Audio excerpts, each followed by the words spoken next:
Hi. I'm nervous. I'm just gonna go. Hi. My name's Carly, and I have this crazy dream of wanting to interview people. I just think that the human race is very interesting when we can all relate to each other. Even though we're all so different, there just seems to be some core things that we can all identify with and relate to. And I wanted to start this by interviewing myself, because I'm a person with a story, and I also wanted to know how it feels to be interviewed. How does it feel to be mic'd? How does it feel to sit in front of a camera and try to be vulnerable and try to say something real and authentic? And so that's just my goal for this, is to be authentic and to just say what's true, and maybe you connect with it and maybe you don't. This is kind of an experiment. So my name is Carly Houston. I was born February 16th, 1999. I was born in a hospital in Kearney, and I was raised in Holdridge, Nebraska. I'm the third of four kids. I'm 21 right now, I'm 22 in a couple weeks, which is crazy and exciting. And so I'm just doing a lot of reflecting, I guess, on who I've been and why I'm the way I am, and who I want to be and how I'm gonna be that way, and what can I do right now to make that happen. It's January 30th of 2021. I'm a dreamer. I've always been a dreamer, and so I have a lot of ideas and things I want to do with my life and in the future, but for me it's scary to start. Like, it's really scary. I'm not task-oriented at all, and so even getting up the guts to put up this camera on this tripod and put my butt in a chair and hit record has been a process that's taken months, actually. I accepted Jesus into my heart when I was a little kid. I don't even remember how old I was, just because I was pretty little, but it was my own choice that I made. I understood at a young age the gospel, so I guess that's my salvation testimony. But I think testimonies are never ending until we die. And even when we get into heaven, I think you're still living out your testimony. When I was a senior in high school, I did one act for the very first time. So kids who are watching this, don't worry about what your friend group is gonna think of you if you wanna do something, but it might be weird. And I met two really good friends from that production, I guess. One, she was a freshman girl at the time, and one, he was a junior boy at the time, and I was a senior. Vulnerability was like the V word, like was not about to be vulnerable with nobody. I had just been burned a few times, and we just, whatever reason, clicked, glued, and the two of them, but particularly the junior boy, really helped me with my wall, and we're still friends to this day. But that helped kind of remove some of those bricks and let people in, which again I had not done. I did not want to go to college. I wanted to take a gap year. And I wanted to go to Spain, and I wanted to become fluent in Spanish, and one of my lifelong dreams was, and still is, to be a photojournalist for National Geographic. And Humans of New York and The Atlas of Beauty are two huge inspiration pieces for me. When I was 16 years old, I discovered those things, and that is what, I didn't know that was possible until I got my hands on those books and on those Instagram pages.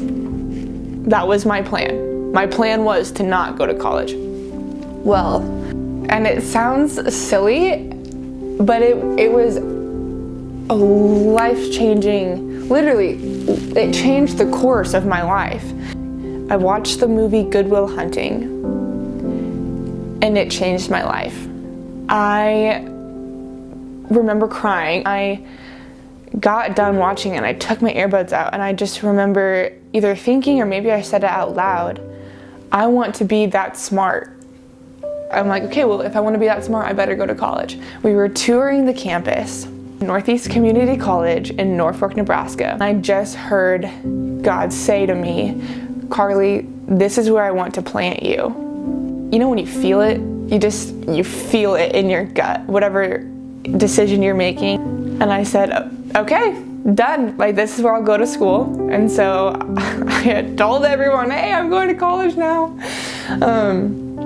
And so that's what I did. I graduated high school in 2017, and then I went to college, Northeast Community College in Norfolk, Nebraska, in August of 2017. So I majored in mass media. I mean, the fact that I didn't even know how to do this right now is because of Northeast Community College and because of my teachers there. I graduated from there in May of 2019. I was just thinking about, am I going to transfer to a university after I graduate? What am I going to major in? Where am I going to go?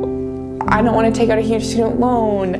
And so I started looking into YWAM. It stands for Youth with a Mission. I had a friend who did this mission organization after she graduated high school, and I followed her adventures. And so her and I connected, and she told me all about this thing that she did called YWAM. And I found a photo storytelling DTS in the Baja Strip, Baja California Peninsula of Mexico in Tijuana.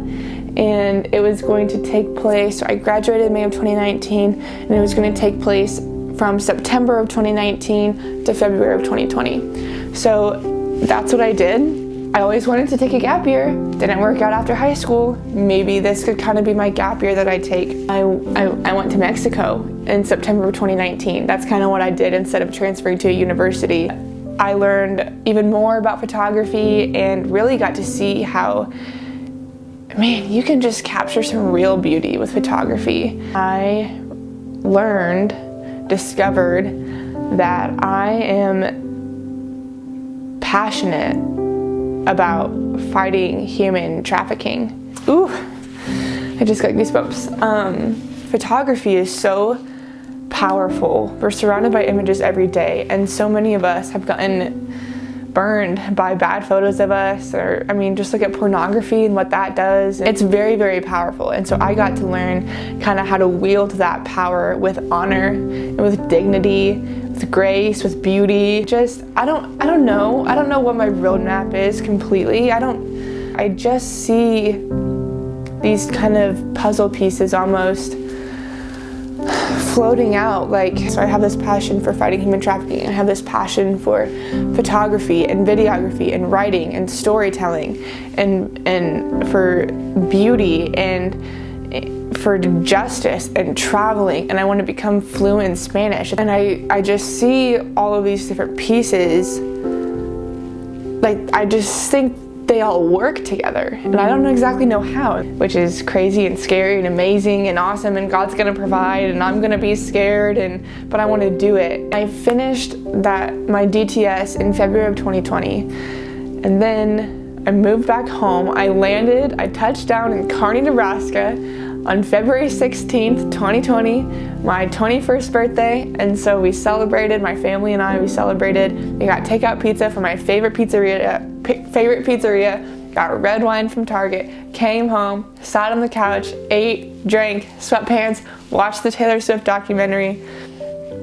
It's a great memory. When I was kind of nearing my end in Mexico, I was trying to figure out what am I going to do, what are my next steps going to be. And I thought, well, I've always wanted to live in Lincoln. Might as well just cross that off the bucket list now.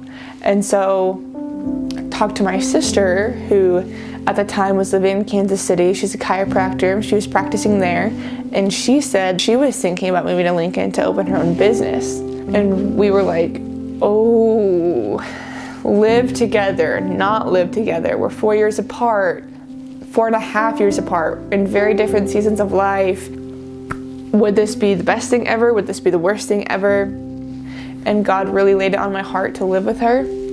And so finally, after wrestling with that, decided to lean in. And so I said, sis, I think I want to live together. I think we should lean into this. I think we should do it. She said, okay. And so we did, and we are. So right now I work part-time at the hotel, part-time at this nonprofit, and I'm excited. I'm excited for what the future holds. And I think following your dreams, following your dreams is, I feel like, a romanticized phrase, which I'm a romantic, and so I feel like following your dreams doesn't do what it is justice, or it's not an accurate statement. It's more like doing your dreams, acting on your dreams, making a plan for your dreams. Following is just like, the dream is just gonna lead me, and it kind of does in a way, but also you have to do it. You have to overcome the fear. That's something I still need to work through, because I'm scared of what people are gonna think of me when I post this video. I was scared what my sister was gonna think of me when I filmed it. She's all for me, but I was thinking, oh, that's gonna be weird. It's weird. And I think I just had to come to a point, literally this afternoon, saying, I don't care. I don't care if she thinks it's weird. I don't care if people on the internet think it's weird. And again, my sister is for me. She's pushed me to do this dream before. But it was something that I had to do in my brain, that I don't care. And that is freeing, not in like a F you kind of a way, but just, I don't care. I'm walking in freedom. I'm pursuing what I want to pursue. I'm going to do what I want to do. I want to interview people. I love people. I just want to talk. I want to hear their story. I want to hear what was hard. And I feel like life is kind of like one of those books from elementary school, one of the choose your own adventure books, because there are so many choices and you get to like choose your own adventure. So I want to know, like, what'd you do? What's your version of this life? How'd you make it? How'd you choose it? What'd you do? You know, we all get one, and we get to custom build it. And here I am taking the first step, which is crazy and exciting and emotional, and I cried before I did this, because this whole thing released in my heart and unlocked, because I'm starting something which is scary for me. And anyway, that's kind of like my timeline story. I was born here, raised here, graduated high school, went to college, went to Mexico, now I'm here in Lincoln. And then also kind of my heart story of just wanting to not let anybody in, struggling isn't even the right word, rejecting vulnerability,